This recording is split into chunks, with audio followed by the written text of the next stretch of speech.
Salut à tous, c'est Sakura Wars, nouvelle vidéo sur The First Descendant et une vidéo qui va parler de deux armes très intéressantes à utiliser avec Serena depuis la dernière mise à jour. On va parler précisément d'une arme qui a été oubliée auparavant, marteau et enclume, et la deuxième arme ce sera œil du cyclone. Mais avant, petit récapitulatif du build Serena. Pour commencer, c'est parti.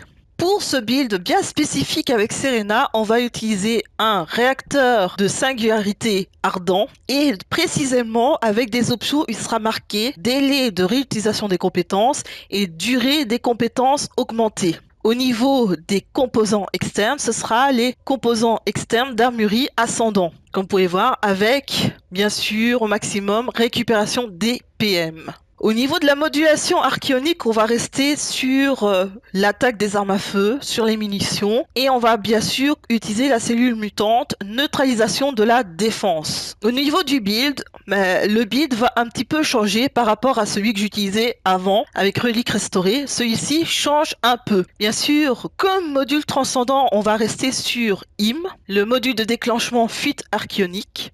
Et ce qui va changer, c'est qu'on va mettre deux modules ultimes. Donc le premier, ce sera collecte des PM pour collecter les PM. Et polyvalent, c'est quand on utilise une compétence bien spécifique, que ça soit fusion, tech, singulier, etc.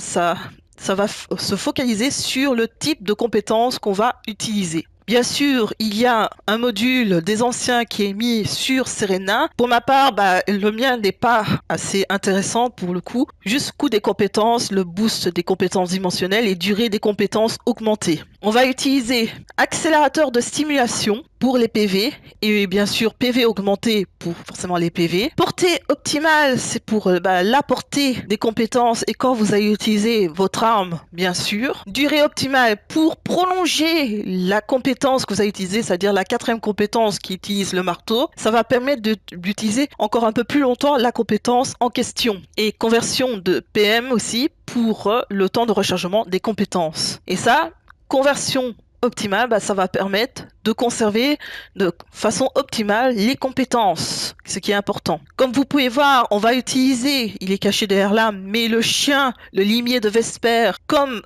chien pour de soutien, parce que comme c'est une arme comme la relique restaurée, vous devrez avoir besoin de munitions en grande quantité et c'est là où le chien, le limier de Vesper, rentre en jeu et qui sera très important pour l'utilisation de l'arme. Au renforcement d'inversion, il y a carapace renforcée, neurostimulation sélective et circulation archéonique. Commençons à parler de la première arme. On va parler bien sûr de marteau et enclume. Comme vous pouvez voir au gameplay, cette arme va être très utilisée pour faire la mission pistage de brèche. Cette arme va être très utile à ce niveau-là. Pourquoi? Tout simplement, on va le voir au niveau des noyaux qu'on va utiliser pour mettre sur cette arme. Comme vous pouvez voir, pour une fois, on va l'utiliser dans les attaques bonus de l'arme est marqué Légion de la Brèche. Donc ça va toucher un maximum les mobs de la Légion de la Brèche. Vu que c'est une arme électrique, nous allons favoriser des noyaux de type électrique, bien sûr. Électricité. Essayez de l'avoir à 184%, cela peut être plus intéressant.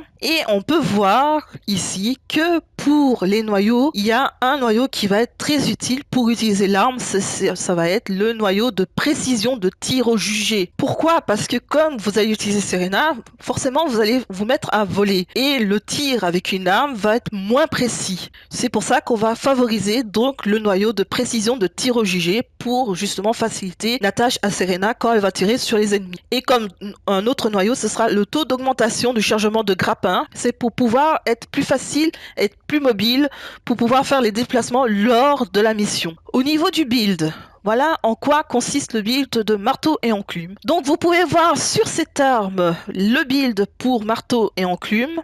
Donc ici, comme vous pouvez voir, on va faire un renforcement électrique vu que c'est une arme de type électrique. Augmenter la cadence de tir. Bien sûr, rayon renforcé, c'est très important. Action-réaction aussi. Amplificateur de charge. Viseur à percussion multiple pour les taux et les dégâts critiques des armes à feu. Ça aussi, détente à perforation multiple pour les dégâts des coups critiques et taux de coups critiques sur l'arme. Et ça, ce qui va être très important, ce module-là et celui-ci, pour l'augmentation des cartouches dans l'arme à feu, vu que c'est comme un fusil à pompe, on va dire.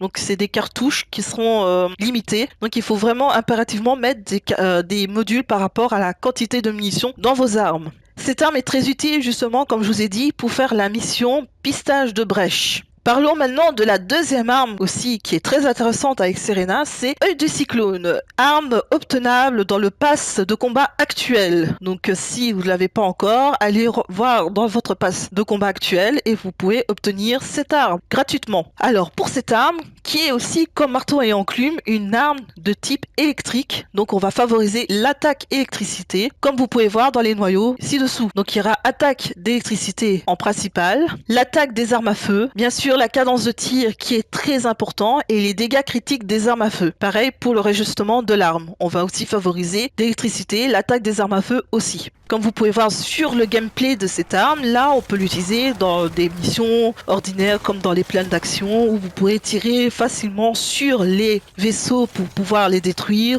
ou même par exemple s'il y a un groupe d'ennemis localisé bien dans une zone, vous pouvez alors faire des dégâts de coups multiples sur les ennemis. Attention que c'est plus un laser, œil du cyclone, par rapport à marteau à enclume qui est plus un fusil à pompe. Ça, ici, nous sommes plus sur du fusil laser. Alors, pour le build de œil du cyclone, c'est comme celui de marteau et enclume. On va mettre le renforcement électrique pour augmenter les attaques électriques. Bien sûr, il y a toujours action-réaction, cadence de tir qui sont importants. Ici, par contre, nous allons mettre concentration accrue, concentration prioritaire pour les dégâts critiques des armes à feu, introception pour le taux de coups critiques, tir extrême pour le coût des coups critiques des armes à feu, électricité prioritaire justement pour favoriser l'attaque électrique, et rafale sur rafale. Lorsque vous infligez des dégâts critiques des armes à feu, vous ne dépensez pas de munitions pendant 3 secondes. Donc ça peut être utile parce que vous ne serez pas constamment obligé de recharger votre arme, même si que c'est très simple avec